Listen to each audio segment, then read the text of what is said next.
कामाक्षी देवी की जय। ओम श्री मात्रे नमः। मंत्रस्मित शतकम आरावद श्लोकम। आसासीमसु संततं विततति नैषाकरीं व्याक्रियां काशानामपि मानपङ्ककलना कौशल्यमाविष्टति ईशानेन विलोकिता सकुतुकम् कामाक्षिते कल्मष क्लेशापायकरी सकास्तिलकरी मन्तस्मितज्योतिषाम् आशासीमसु सन्ततं विततति नैषाकरी व्याक्रियां काशानामपि मानपङ्ककलना कौशल्यमाविष्टति ईशानेन विलोकिता सकुतुकम् कामाक्षिते कल्मष क्लेशापायकरी सकास्तिलकरी मन्तस्मितज्योतिषाम्।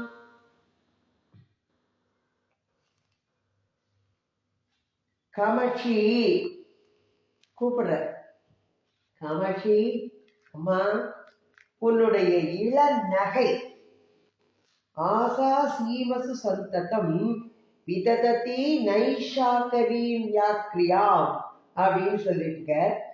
இன்ன கிளேஷாபாயகரி சகாஸ்தி லகரி மந்தஸ்மித ஜோதிஷாம். மந்தஸ்மித ஜோதிஷாம், உன்னுடைய இள நகை புன்முறுவல், அந்த புன்முறுவலோட ஒளி ஜோதிஷாம், அந்த ஒளி பெருக்கு என்ன செய்யறதுன்னா எப்பொழுதும் திசைகள்லாம் நம்மளுக்கு ஒரு வெளிச்சம் வரும். சூரிய கிரணங்கள் வந்தா தான் வெளிச்சம் வருங்கிற மாதிரி இருக்கு. இப்ப அம்பாளோட அந்த புன்னகை எப்படி இருக்காங்கன்னா அந்த திசைகளோட எல்லை புறங்கள்ல என்ன செய்யறதுன்னா அப்படி நிலா வந்தா எப்படி அப்படி வெண்மை நேரத்தோட அப்படியே குளிர்ச்சியோட இருக்குமா.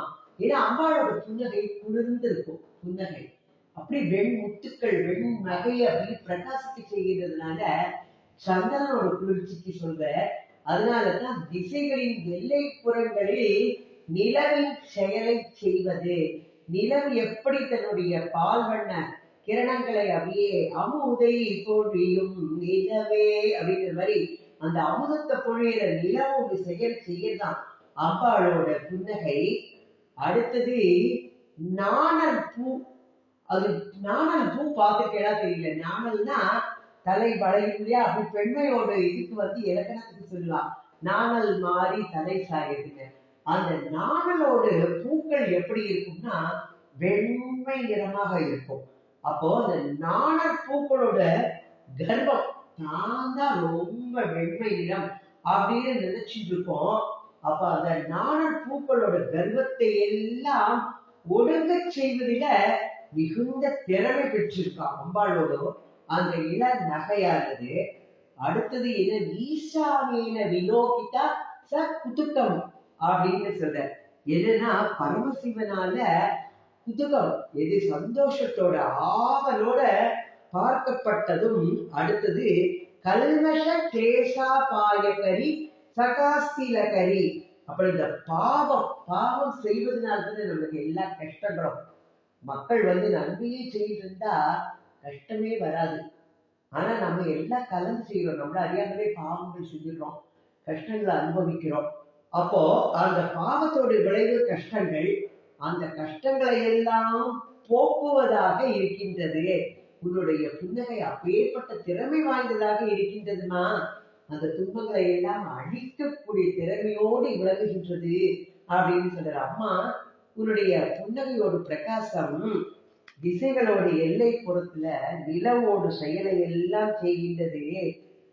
நாங்க தான் வெண்மையில சிறந்தவர்கள்னு கர்வப்பட்டு இருந்த அந்த நாணல் பூக்களோட கர்வத்தை எல்லாம் அடக்குவதில் மிகுந்த திறமை வாய்ந்ததாக இருக்கின்றதம்மா.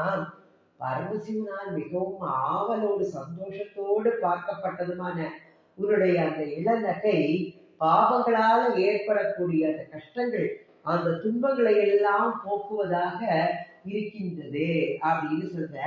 அடுத்தது 7வது ஸ்லோகம் பார்க்கலாம். ஆரூடஸ்ய சமுன்னதஸ்தன தடீ சாம்ராஜ்ய சிங்காசனாம் கந்தர்ப்பஸ்ய விபோர்ஜகத்ரய ஜய பிராகட்யமுத்ரா விதேகே யஸ்யாச்சாமர சாதுரீம் கலயதே ரஸ்மிச்சடா சஞ்சலா சாமந்தஸ்மிதமஞ்சரி பவது நகக காமாய காமாட்சிதே. ஆரூடஸ்ய சமுன்னதஸ்தன தடீ சாம்ராஜ்ய சிங்காசனாம் கந்தர்ப்பஸ்ய விபோர்ஜகத்ரய ஜய பிராகட்ய முத்ரானிதேகே யஸ்யாச்சாமர சாதுரீம் கலயதே ரஸ்மிச்சடா சஞ்சலா சாமந்தஸ்மிதமஞ்சரி பவது நகக காமாய காமாட்சி தே. இது என்ன சொல்றன்னா, காமாட்சியே அம்மா, அவர் கூப்பிடுற அழகே அழகு. காமாட்சியே, 3 உலகங்களும் கந்தர்ப்பஸ்ய விபோர் ஜகத்ரய ஜெயப்பிராகட்ய முத்ரானிதேகே, 3 உலகத்தையும் ஜெயித்ததுனால அவனுக்கு ஒரு கர்வம். என்ன கர்வம்? தான் தான் 3 உலகையும் தன்னால் தான் ஜெயிக்க முடிஞ்சிருக்குன்னு அந்த கர்வம். அந்த முத்திரைக்கு உரியவன் யாரு? மன்மதன். அந்த நிதி மாதிரி இருக்கக்கூடிய அந்த நிதியானவனும் உயர்ந்த ஸ்தனம், ஆரூடஸ்ய சமுன்னத ஸ்தன தடி சாம்ராஜ்ய சிங்காசனம். அப்போ அம்பாளுடைய அந்த உயர்ந்த ஸ்தனம் அப்படிங்கிற சாம்ராஜ்ய சிங்காசனத்துல ஏறினவர், அப்பேற்பட்டவர். அந்த 3 உலகையும் ஜெயித்ததுனால அவருக்கு அப்பேற்பட்ட ஒரு பெருமை. அதுக்கு நிதியானவன் அம்பாளோட சாம்ராஜ்ய சிங்காசனம், எந்த உயர்ந்த ஸ்தனம், ஸ்தனம் என்னும் சாம்ராஜ்ய சிங்காசனத்தில் ஏறி உட்கார்ந்துட்டானா. அப்படிப்பட்ட மன்மதன மகாராஜன், மன்மத வேள் மகாராஜனுக்கு எந்த புன்னகையின் சஞ்சலமான கிரணம் கூட்டங்கள் அது என்ன செய்யுதுன்னா, சாமர சாதுரீம் கலயத்தே, சாமரத்தோட திறமையை வெளிக்காட்டுகின்றதோ அப்படிப்பட்ட உன்னுடைய அந்த புன்னகை பூங்கொத்து மந்தஸ்மித மஞ்சரி, என்னுடைய ஆசைகளை எல்லாம் காமாய பவது ந காமாய, என்னுடைய ஆசைகளை நம் விருப்பங்களை எல்லாம் நிறைவேற்றுவதாக இருக்கட்டும், நிறைவேற்ற வேண்டும் அப்படின்னு வேண்டிக்கிற. அப்போ அம்பாளுடைய இந்த 3 உலகத்தையும் ஜெயித்ததால பல விருதுகள் அவனுக்கு, 3 உலகையும் ஜெயித்தவன் மன்மதனுக்கு. அது அந்த புகழுக்கு நிதியானவனும் அம்பாளுடைய சாம்ராஜ்ய அந்த ஸ்தனம் என்னும் சாம்ராஜ்ய சிங்காசனத்தில் வீழ்ச்சி இருப்பவனும். அடுத்த அப்பேற்பட்ட மன்மத மகாராஜனுக்கு முன்னும் பின்னும் அசைந்து கொண்டே இருக்கின்ற கிரண கூட்டங்கள். சாமரம்னா முன்னும் பின்னும் அசைச்சு போட்டுட்டே இருப்பான். ராஜாக்களுக்கு 2 பக்கமும், ராஜா ஒரு 2 பக்கமும் கேடி பெண்கள் சாமரத்தை எடுத்து வீசிட்டே இருப்பா, அப்படி முன்னி பின்னி ஆட்டி ஆட்டி. அப்போ முன்னும் பின்னும் அசைந்து கொண்டே இருக்கின்ற கிரண கூட்டங்கள். அப்பேற்பட்ட தேவியின் புன்முறுவல் சாமரம் வீசுவது போல இருக்கின்றதே. அத்தகைய சிரிப்போட பிரகாசம், அந்த பூங்கொத்து மந்தஸ்மித மஞ்சரி, அந்த மந்தஸ்மிதம் இளம் நகை என்னும் அந்த பூங்கொத்து நம் விருப்பங்களை எல்லாம் நிறைவேற்றட்டும் அப்படின்னு மூத்த கவி வேண்டிக்கிற. அடுத்தது 8வது ஸ்லோகம் பார்க்கலாம்.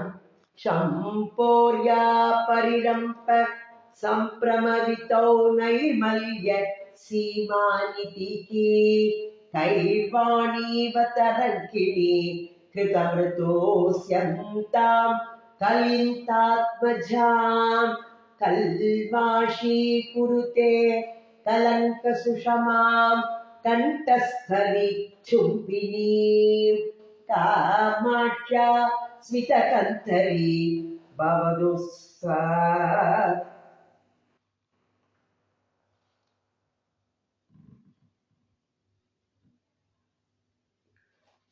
कामाक्ष्या स्मितकन्तली भवतु नकः कल्याणसन्तोषिणी शम्पोर्या परिरम्पसम्प्रमवितौ नैर्मल्य सीमानिधिकी कैर्वाणीव तरङ्किणी कृतवृतोऽस्यन्तां कलिन्तात्मजाम् कल्माशी कुरुते कलंक सुषमां कंठस्थली चुम्बिनी कामाक्ष्या स्मितकन्तली भवतु नकः कल्याण संतोषिनी காமாட்சியே முத்து மாலை அம்பாள் கழுத்துல முத்து மாலை அபிராமிப்பட்ட அபிராமி சொல்லும் போது முத்து வடம் கொண்டு விம்மி இளம் கொண்டு அப்படின்னு இந்த வடம் கொண்ட முத்து மாலை வடவடமா போட்டுருப்பள் அம்பாள். அந்த முத்து மாலை போட்டு இருக்கிறதுக்கு ஒரு காரணம் என்னன்னா, விநாயகர் போர்ல ஜெயிச்சுட்டு வந்தோடனே அந்த போர்ல ஜெயிச்சதுக்கு இதுவா முத்து மாலையை கொண்டு வந்து அம்மாக்கு கொடுப்பாராம். அந்த முத்து மாலையை ஆசையா அம்பாள் கழுத்துல போட்டுக்கிறான். அப்போ வடம் வடமா முத்து வடம் கொண்டு அப்படின்னு அப்பேற்பட்ட மாலைகள். அது முத்து எப்படி இருக்கும்? வெண்மை நிறம். அப்ப அந்த முத்து மாலையை வெல்வதற்கு போல் எப்பொழுதும் ஸ்தனங்களின் மேல் பக்கத்தை அடைந்திருக்கின்றது அந்த புன்னகை. அம்பாளோட புன்னகைக்கு மேல அந்த முத்து மாலையோட இது கூட தோத்து போறது இல்லை. அப்போ முத்து மாலையை வெல்வதற்கே போல் எப்பொழுதும் ஸ்தனங்களின் மேல் பக்கத்தை அடைந்திருக்கின்றதும், அடுத்தது அந்த வெண்மையை எடுத்தது எப்படி இருக்குன்னா, வெண்மைக்கோர் எல்லை, வெண்மைக்கோர் எல்லை போன்ற காமாட்சியில் எந்த புன்னகை முளை. அப்போ வெண்மை வெண்மை அப்படிங்கிறது காமாட்சியோட புன்னகை. இது அடுத்த ஸ்லோகத்துலதான் அந்த முத்துமாலையை சொல்ற. இதுல வெண்மைக்கோர் எல்லை போன்ற காமாட்சியோட எந்த எந்த புன்னகை ஒளியானது. அப்போ அது பரமசிவன் எப்போ அவர் அம்பாளை ஆலிங்கனம் பண்ணி கொடுறதுக்கு ஆசையா வருவார். அப்ப அந்த பரபரப்பா அவருக்கு ஒரு ஆசை மேலிட்டோன்னே அப்படியே அம்பாளை தழுவிக்கணும்னு ஒரு ஆசை வருது இல்லையா? அதனால அந்த பரபரப்போடு அவர் பரமசிவன் தழுவிக்கொள்ற நேரத்துல அது எப்படி காட்சி தருதுன்னு சொல்றாருன்னா, அவர் கழுத்தில் இருக்கும் கருத்த ஒளி, அந்த ஒளியை விண்ணிலிருந்து இறங்கும் தெய்வ நதி இந்த பரமசிவன் தழுவி கொள்ளும் போது அவர் கழுத்தில் இருக்கிற அந்த கருப்பு விஷம் அருந்தினதுனால கருத்த கண்டம் நீல கண்டர் இல்லையா?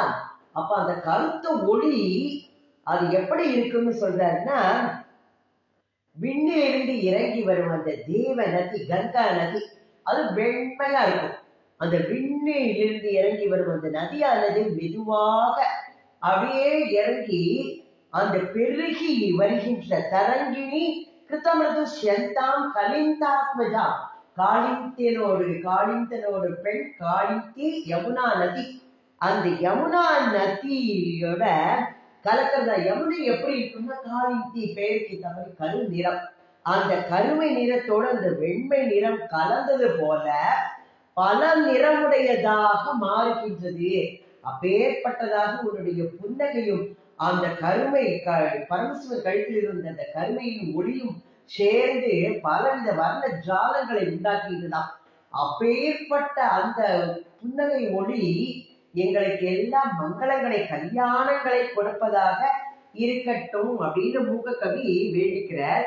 அப்போ மெதுவாக ஓடுகின்ற கருத்த யமுனை நதியோட வெண்மையான தேவநதி அப்படியே எனது கங்கை கலந்து, அப்ப விசித்திர வர்ணம் அந்த கருமையும் வெண்மையும் கலந்தோட பல ஒரு கலர் மாதிரி விசித்திர வர்ணமாக செய்வது போல பரமேஸ்வரன் பரபரப்போடு தேவியை போய் ஆலிங்கனம் பண்ணும் போது அவர் கழுத்தில் உள்ள கருப்பு நிறமும் அம்பாளுடைய அந்த வெளுத்த புன்சிரிப்பும் அது கலந்து வெண்மையும் கருமையும் ஒரு விசித்திர வர்ண சேர்க்கை ஏற்படுகின்றது. அது நம்மளுக்கு எல்லாம் கல்யாணங்களை கொடுக்கட்டும், மங்களங்களை கொடுக்கட்டும் அப்படின்னு சொல்ல. அப்போ இதுல கல்யாண சந்தோகினி அப்படின்னா அந்த கல்யாணம்ங்கிற பதம் எதை குறிக்கிறதுன்னா, ஒன்று மங்களம் சுபத்தை குறிக்கிறது, இன்னொன்னு தங்கம் அப்படிங்கிற மாதிரி மீனிங்ல சொல்லப்படுகின்றது. அம்பாளை எப்படி சொல்றாரு பாருங்க, இவரோட கற்பனை திறன். தேவநதியான கங்கையும் கருவை நிறமான யமுனையும் கலந்தது போன்ற ஒரு விசித்திர வர்ணம்னு அந்த புன்னகைய அழகா இவருக்கு தான் இப்படி அழகா தோன்றது. எப்பேற்பட்ட இது.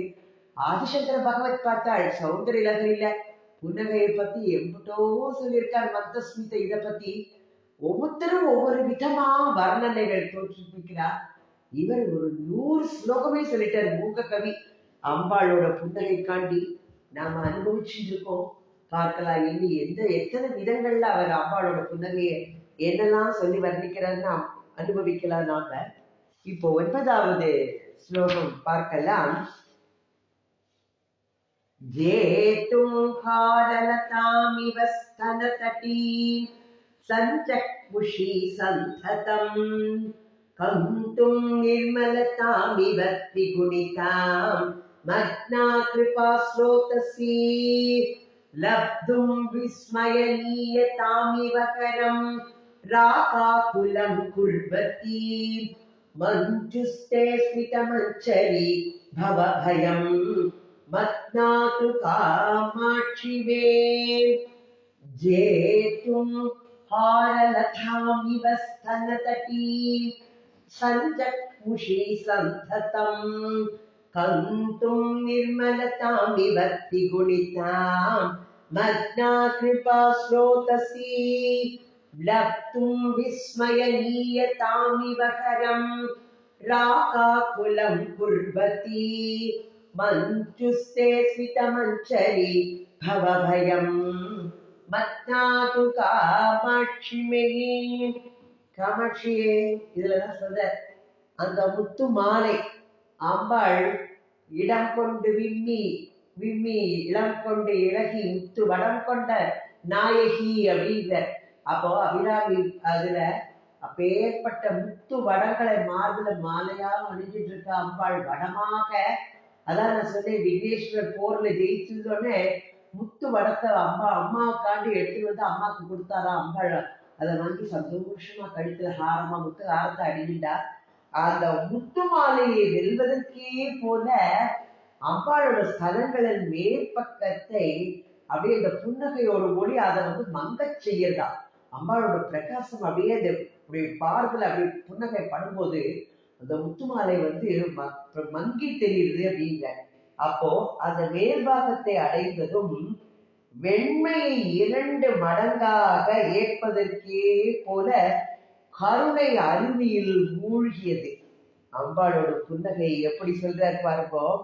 கந்தும் நிர்மலதாமிவ த்ரிகுணிதாம் மக்னா கிருபா ஸ்வேதசி ரோதசிங்கிற மக்னா மூழ்கியது, கருணை அருவியில் மூழ்கியதும் லப்தும் விஸ்மயனீயதாமிவ கரம் ராகாகுலம் குர்வதி அப்படி வியப்பு அடையக்கூடிய நிலையை அடைவதில் போல இந்த உலகத்தையே அழிக்கும் சிவனை எப்படி செய்கிறாளாம் அம்பாள். உலகையே நிறைக்கிறவனாக நிறைந்தவனாக செய்வதுமான உன்னுடைய இந்த அழகிய ஸ்மிதமஞ்சரி அழகிய புன்னகை பூங்கொத்து. அந்த ஸ்மிதமஞ்சரி புன்னகைங்கிற அந்த பூங்கொத்து எதை செய்யணும்? பவ பயம். அதை என்னுடைய சம்சார பயத்தை போக்குவதாக அமையட்டும் அப்படின்னு வேண்டிக்கிற காமாட்சி, உன்னுடைய ஸ்தல பிரதேசத்தில் விளங்கும் அந்த வெண்மையான முத்து மாலையை ஜெயிக்கிறதாக இருக்குமா உன்னுடைய புன்னகை? அந்த முத்து மாலையை அப்படியே கருணை பிரபாகத்துல மூழ்கடிக்கிற மாதிரி அவளோட புன்னகை இருக்கு. அப்படி வியப்புற்று பார்க்கலாம். இந்த உலகையே அழிக்கக்கூடிய சிவனை எப்படி மாத்திருந்தா அந்த புன்னகை உலகையே நிறைத்தவனாக செய்துமான அப்பேற்பட்ட புன்னகையோட ஜாலம் அப்படிங்கிற அது வியப்பான நிலைமைமா. அந்த புன்சிரிப்பு அப்படிங்கிற அந்த பூ கொத்து என்னுடைய பவ பயம், நம்மளுடைய எது ஜனன மரணம் அப்படிங்கிற பயத்தை எல்லாம் அழிக்கட்டும், என்னுடைய சம்சார பயத்தை நீக்கட்டும். நான் கடல்ல மூழ்கி தத்தளிச்சு கரை தெரியாம அல்லாடிட்டு இருக்கேம்மா. உன்னுடைய புன்னகையினால என்னை கரை சேர்த்து எனக்கு இந்த பவ பயத்திலிருந்து எனக்கு ஒரு விடுதலை கொடுக்கணுமா அப்படின்னு சொல்லி வேண்டிக்கிறது மூக்க கவி. அடுத்தது 10வது ஸ்லோகம் பார்க்கலாம். ஸ்வேதாபி பிரகடம் நிஷாகரருச்சாம் மாலின்யமாதன்வதி சீதாபி ஸ்மரபாவகம் பசுபதேஹே சந்துஷ்யயந்தி சதா ஸ்வாபாவ்யாததராஸ்ரிதாபி நமதாம் உச்சைர்திஷந்தி கதிம் காமாட்சி ஸ்புடமந்தரா ஸ்புரதோ ந ஸ்வன்மந்தகாசப்ரபா ஸ்வேதாபி பிரகடம் நிஷாகரருச்சாம் மாலின்யமாதன்வதி சீதாபி ஸ்மரபாவகம் பசுபதேஹே சந்துஷயந்தி சதா ஸ்வாபாவ்யாததராஸ்ரிதாபி நமதாம் உச்சைர்திஷந்தி கதிம் காமாட்சி ஸ்புடமந்தரா ஸ்புரதோ ந ஸ்வன்மந்தகாசப்ரபா. காமாட்சியே, வெண்மை நிறமா இருக்கு. இது நில ஒரு ஒளி. அது நிஷாகரருச்சா, அதுக்கு கருமையை ஊட்டுவதுமாக அப்படின்னு சொல்ற.